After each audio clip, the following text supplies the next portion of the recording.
উপমহাদেশের রাজনীতি উত্তপ্ত। কাশ্মীরের রক্তের জবাবে এবার পাকিস্তানের পাল্টা কড়াকড়ি। বন্ধ হয়ে গেল ভারতের সব প্রবেশপথ। আকাশ, স্থল আর সমুদ্রপথেও টানটান উত্তেজনা। কি এমন সিদ্ধান্ত নিল ইসলামাবাদ, যা ঘুম হারাম করে দিয়েছে নয়াদিল্লির?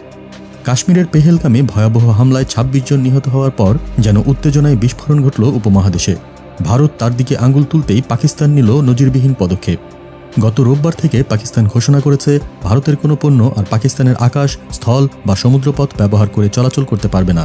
এমনকি তৃতীয় কোনো দেশ থেকেও যদি ভারতমুখী পণ্য আসে, সেটিও পাকিস্তানের ভেতর দিয়ে যাবে না। এতে শুধু যে ভারতীয় পণ্যের সরবরাহ বন্ধ হলো তাই নয়, বন্ধ হলো দুই দেশের মধ্যে সম্ভাব্য দ্বিপাক্ষিক বাণিজ্যের সব রকম দরজা। বাণিজ্য মন্ত্রণালয়ের বরাতে ইসলামাবাদ জানায়, জাতীয় নিরাপত্তা ও জনগণের স্বার্থেই এই সিদ্ধান্ত। তবে যেসব এলসির অনুমোদন আগে দেওয়া হয়েছে তা এই নিষেধাজ্ঞার আওতায় পড়বে না। এরই মধ্যে পাকিস্তানি সমুদ্রবন্দরগুলো ভারতীয় পতাকাবাহী জাহাজের জন্য নিষিদ্ধ ঘোষণা করা হয়েছে। পাল্টা পদক্ষেপে ভারতও তাদের বন্দর থেকে পাকিস্তানি জাহাজগুলোর প্রবেশ বন্ধ করে দিয়েছে। কাশ্মীরের পেহেলগাম আজ শুধু একটি হামলার নাম নয়, এটি দুই পরমাণু শক্তিধর দেশের মাঝে নতুন উত্তপ্ত সীমানা টেনে দিল। পাকিস্তানের এই কড়া অবস্থান কি শান্তির বার্তা নাকি যুদ্ধের ঘণ্টাধ্বনি?